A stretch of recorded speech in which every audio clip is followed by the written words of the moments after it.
angin, masalah bloated. Okay, especially bila saya minum macam teh tarik, kopi, Nescafe tu kan, semua tu akan trigger my angin lah. Kalau saya minum tu rasa kembung, dia rasa terus rasa macam pening kan. So kita lelaki ni selalunya kita akan biar sajalah. Kan kalau sakit baru kita cari some ubat ke apa kan. But luckily I jumpa Alora Pens pada tahun 2022. Okay, dan dia bila kita dengar tu dia kata dia boleh bantu kesihatan, which is pada mulanya I macam 50-50. Saya betul ke seluar boleh bantu kita punya kesihatan. What I did adalah bila I dapat Alora Pens tu, I terus cari kedai dan order teh tarik. Sebab apa tahu? Bila minum teh tarik tu tak sampai setengah jam saya akan rasa burning dah.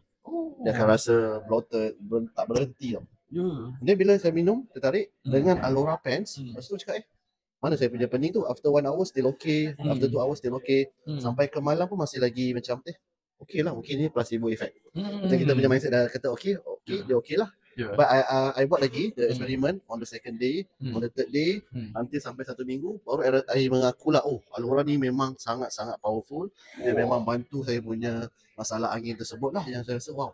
Yang dah ada sejak pada remaja lagi, memang kita elakkan pada minum-minuman macam tu lah. Tapi dengan pakai Alora kita dapat menikmatilah semula. Tapi kita tak boleh lah nak minum selalu benda tu kan. Tapi at least kita dapat enjoy the moment lah kan.